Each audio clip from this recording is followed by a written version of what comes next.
Hello friends, welcome to my channel. आज मैं polity से रिलेटेड कुछ क्वेश्चन के बारे में बताऊंगी जो कि एग्ज़ाम के लिए बहुत ही इम्पोर्टेंट है। ठीक है, तो फर्स्ट क्वेश्चन देखते हैं। फर्स्ट क्वेश्चन हमारा है कि भारत के संविधान में कौन सा अनुच्छेद यह कहता है कि सभी सार्वजनिक जो जगहें हैं वो सभी नागरिकों के लिए होते हैं। ठीक है, तो ऐसा कौन सा अनुच्छेद है जिसमें ये कहा गया है कि जो सभी नागरिक हैं उनके लिए जगह है, जो सार्वजनिक जगह है वो सभी के लिए समान है। तो ऐसा कौन से अनुच्छेद में कहा गया है? तो फर्स्ट देखिए, फर्स्ट क्या है कि अनुच्छेद 16(2) में। अब सेकंड बी है 17 में, अनुच्छेद 17 में। सी है अनुच्छेद 18 में और डी है अनुच्छेद 12(2) में। तो इसका आंसर हमारा जाएगा 15(2) में। ठीक है, 15(2) जाएगा, आंसर होगा हमारा डी। आगे देखिए, सेकंड क्वेश्चन है हमारा, निम्नलिखित कथनों पर ध्यान दीजिए। पहला कथन क्या है? उपराष्ट्रपति जो राज्यसभा का पदेन अध्यक्ष भी है, संसद का सदस्य नहीं है। ठीक है, पहला कथन क्या दिया गया है? जो उपराष्ट्रपति है वो राज्यसभा का पदेन अध्यक्ष भी है, संसद का सदस्य नहीं है। ओके, कथन दूसरा क्या दिया गया है? उपराष्ट्रपति जो राज्यसभा के पदेन अध्यक्ष भी है को वोट देने का अधिकार नहीं है। ठीक, तो इसमें से आपको बताना है कि ये दोनों कथन सही है या फिर एक सही है या फिर इनमें से कोई नहीं सही है। तो ए क्या दिया है? देखिए, केवल एक। बी क्या दिया है? केवल दो। सी क्या दिया है? इनमें से दोनों नहीं। डी क्या दिया है? एक और दो, दोनों। तो इसका आंसर हमारा जाएगा डी के साथ। डी क्या है? एक व दो, दोनों। तो आंसर हमारा जाएगा डी। अब देखिए, इसके बारे में कुछ एक्सप्लेन किया गया है। तो उपराष्ट्रपति राज्यसभा का पदेन सभापति होता है। ठीक है, जो उपराष्ट्रपति होता है वो राज्यसभा का पदेन सभापति होता है। उपराष्ट्रपति संसद का सदस्य नहीं होता। ओके, अब आगे देखते हैं question number third. Question number third है हमारा कि निम्नलिखित में से कौन यह निश्चित करता है कि भारत में सशस्त्र बलों के सदस्यों के लिए मौलिक अधिकार कैसे लागू किए जा सकते हैं? ठीक है, तो पहला आंसर हमारा है भारत का प्रधानमंत्री। ठीक, दूसरा है ऑप्शन बी भारत का राष्ट्रपति, सी इनमें से दोनों, या फिर डी संसद। तो अब आंसर हमारा किसके साथ जाएगा? डी के साथ। डी क्या है? संसद। ओके, आगे देखते हैं। आगे है क्वेश्चन 4। क्वेश्चन 4 में भारत का उपराष्ट्रपति अब ऑप्शन ए क्या है? राज्यसभा सदस्यों द्वारा चुना जाता है। जो उपराष्ट्रपति होता है वो राज्यसभा के सदस्यों द्वारा चुना जाता है। बी क्या है? राष्ट्रपति द्वारा चुना जाता है या फिर राष्ट्रपति द्वारा चुना जाता है जो उपराष्ट्रपति होता है भारत का। सी देखिए क्या है? प्रधानमंत्री द्वारा चुना जाता है। अब देखिए, इसमें पहला ऑप्शन दे दिया है कि जो उपराष्ट्रपति होता है वो राज्यसभा सदस्यों द्वारा चुना जाता है। फिर बी क्या दिया है? जो उपराष्ट्रपति होता है या फिर वो राष्ट्रपति द्वारा चुना जाता है। और थर्ड क्या है हमारा? सी, कि यह जो उपराष्ट्रपति होते हैं वो प्रधानमंत्री द्वारा चुने जाते हैं। डी क्या है?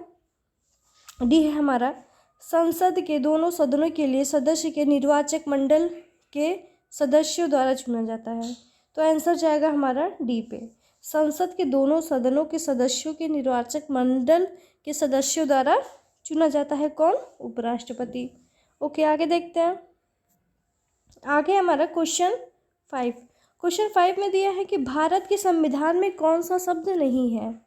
भारत के संविधान में कौन सा शब्द नहीं है? तो पहला देखिए क्या है? स्वतंत्रता। ठीक है, बी क्या है? गौरव। सी क्या है? समानता।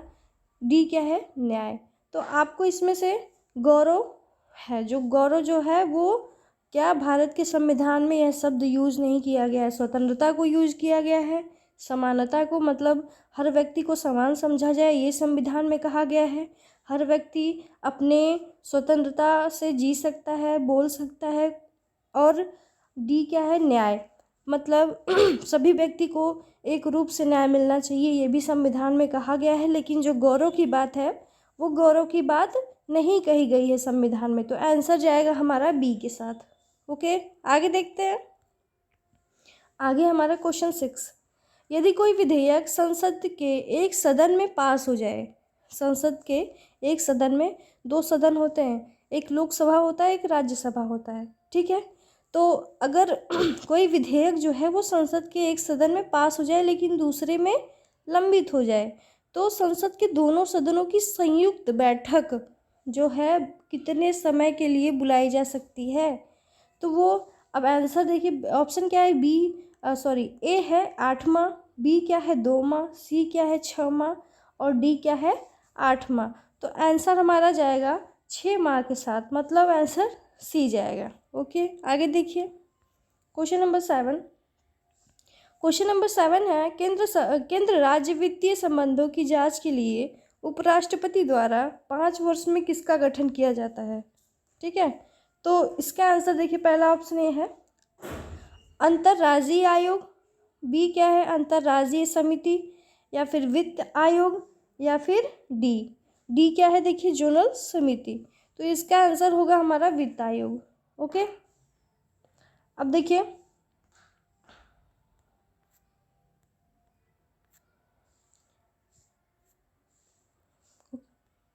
हाँ, क्वेश्चन नंबर 8 क्या है हमारा, भारतीय संविधान का जो 42वां संशोधन किससे संबंधित है।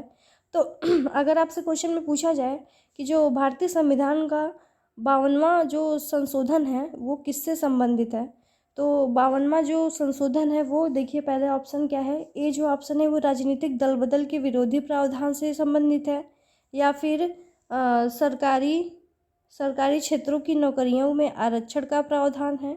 ठीक है, सी क्या है त्रिपुरा को स्पेशल राज्य का प्रावधान है, या फिर डी मताधिकार की आयु 21 से 18 करने का प्रावधान है। तो इसका देखिए आंसर जाएगा हमारा,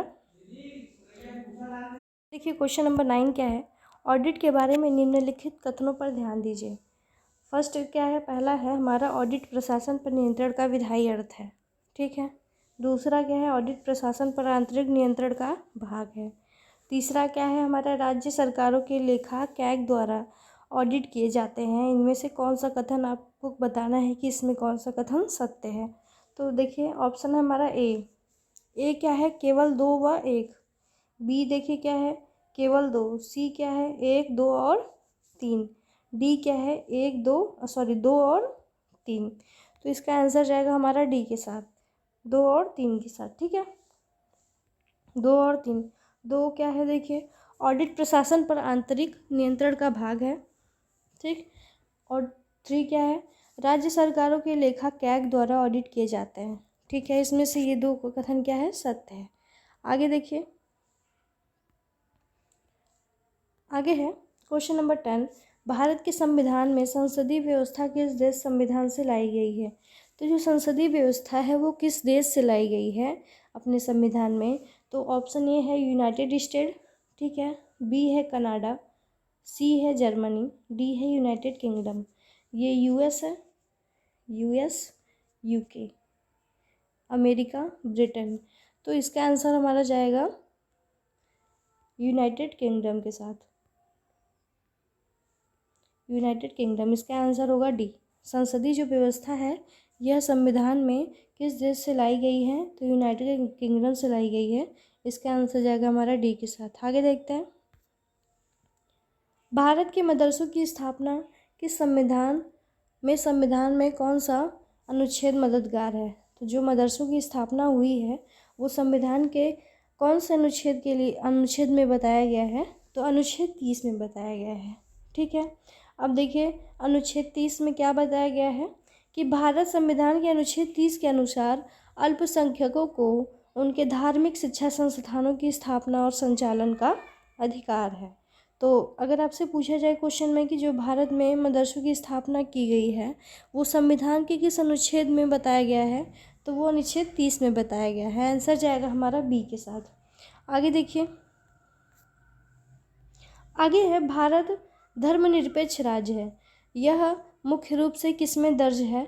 तो अब इसमें बताना है कि जो भारत है वो धर्मनिरपेक्ष राज्य है। ठीक, यह मुख्य रूप से किस में दर्ज है। तो अब पहला देखिए ऑप्शन ए है मौलिक अधिकार, ठीक, बी है हमारा प्रस्तावना, सी है डीपीएसपी, डी है अनुसूची। तो बी आंसर जाएगा हमारा प्रस्तावना। प्रस्तावना में ये एक्सप्लेन किया गया है कि जो भारत है वो धर्मनिरपेक्ष राज्य है। आगे देखते हैं, भारत क्वेश्चन नंबर 13 देखिए क्या है, भारत के संविधान में 9वीं अनुसूची कब जोड़ी गई। तो ऑप्शन ए है 1961, बी है 1954, सी है 1959, डी है 1951। तो आंसर जाएगा हमारा डी के साथ। 1951 जो है भारत के संविधान में 9वीं अनुसूची को जोड़ा गया है। आगे देखिए, क्वेश्चन नंबर 14 है हमारा, भारतीय नागरिकता प्राप्त करने की शर्तें कौन कौन सी हैं। अगर आपको भारत की नागरिकता लेनी है तो कौन कौन सी शर्तें होनी चाहिए, इसमें आपको बताना है। तो ऑप्शन ए है निवास और वंश, निवास भी होना चाहिए, वंश भी होना चाहिए, ठीक। बी क्या है, निवास, वंश और पंजीकरण। सी देखिए क्या है, निवास, वंश और पंजीकरण और संपत्ति रखना, ठीक। डी है इनमें से सभी। तो इसमें आपको बताना है कि जो भारत की नागरिकता प्राप्त करने के लिए हमारी जो शर्तें पूछी गई हैं वो कौन कौन सी हैं। तो ऑप्शन बी है। बी में देखिए क्या है, निवास, वंश और पंजीकरण, मतलब ये तीनों होनी चाहिए, तभी आपको भारत की नागरिकता प्राप्त कराई जाएगी। आगे देखिए, क्वेश्चन नंबर 15 है हमारा, निम्नलिखित में से कौन से प्रदेश राज्य बनने से पहले केंद्र शासित प्रदेश था। देखिए इसमें पूछा गया है कि जो निम्नलिखित में से कौन सा प्रदेश ऐसा है कि राज्य बनने से पहले वो केंद्र शासित प्रदेश था। पहला क्या है, देखिए ऑप्शन ए हिमाचल प्रदेश और त्रिपुरा, बी है हिमाचल प्रदेश, मणिपुर और त्रिपुरा, सी है हमारा हिमाचल प्रदेश, मणिपुर, सिक्किम और त्रिपुरा, और डी है इनमें से सभी। तो इसका आंसर हमारा जाएगा बी के साथ। बी में देखिए क्या है, हिमाचल प्रदेश, मणिपुर और त्रिपुरा ऐसे राज्य हैं जो ऐसे प्रदेश हैं जो राज्य बनने से पहले क्या थे, केंद्र शासित प्रदेश थे। ओके, आगे देखते हैं क्वेश्चन कौन सा है। मैग्ना कार्टा अधिकारों की घोषणा पत्र था जो 1215 में किस राजा के समय लाया गया था, ठीक। तो इसमें ऑप्शन है जॉन प्रथम, जॉन द्वितीय, और सी है हेनरी प्रथम, डी है हेनरी द्वितीय। तो जो हमारा मैग्ना कार्टा अधिकारों का घोषणा पत्र था जो 1215 में आया, वो किसके समय में आया, कौन से राजा के समय में आया। तो हमारा जॉन द्वितीय के समय में आया। आंसर जाएगा हमारा बी के साथ। आगे देखते हैं।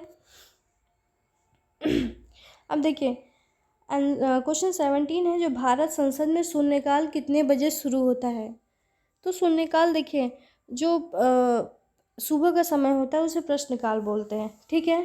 तो अब देखिए ऑप्शन ए है 7 AM, ठीक है, बी है 11 AM, सी है 12 PM एंड डी है 2 PM। तो आंसर हमारा जाएगा 12 PM के साथ। 12 बजे हमारा क्या होता है, शून्यकाल होता है। ओके, आगे देखते हैं। आगे है, राष्ट्रपति किन परिस्थितियों में अंतर्राज्यीय परिषद बना सकता है, ठीक। तो ऑप्शन है हमारा आपातकाल के दौरान, ऑप्शन बी है जब मंत्री इसकी सलाह देते हैं, ठीक। सी है हमारा जब संसद कानून पारित करती है, डी है हमारा जब राष्ट्रपति को लगता है कि यह सार्वजनिक हितों की सुरक्षा करेगा।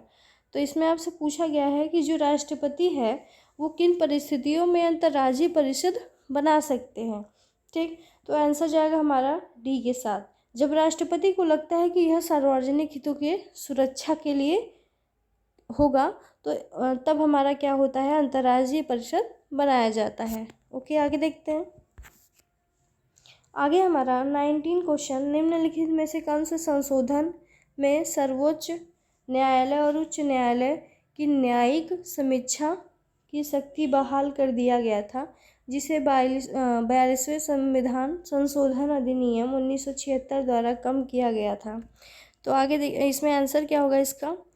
ऑप्शन है हमारा 43वें संविधान संशोधन 1977 में, बी है 45वें संविधान संशोधन 1980 में, और सी है 46वें संविधान संशोधन 1982 में, डी है हमारा 48वें संविधान संशोधन 1984 में। तो इसका आंसर हमारा जाएगा ए के साथ।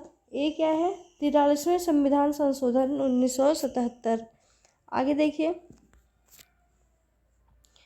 क्वेश्चन नंबर 20 है हमारा, मताधिकार की आयु 21 से घटाकर 18 वर्ष कब की गई, ठीक। तो ऑप्शन ए है 1985, ऑप्शन बी है 1989, ऑप्शन सी है 1983, ऑप्शन डी है 1990। तो इसका आंसर होगा हमारा 1989, मतलब बी। अब इसमें एक्सप्लेन किया गया है कि जो 61वें संविधान संशोधन के अनुसार भारत में वयस्क मताधिकार की आयु 21 से घटाकर 18 वर्ष की कर दी गई है। तो ये किस, अगर आपसे क्वेश्चन पूछा जाए कि जो मताधिकार की आयु थी वो 21 से घटाकर 18 कब की गई, तो 1989 में की गई। और किस संविधान संशोधन के दौरान की गई, तो वो 61वें संविधान संशोधन के दौरान की गई। आगे देखते हैं।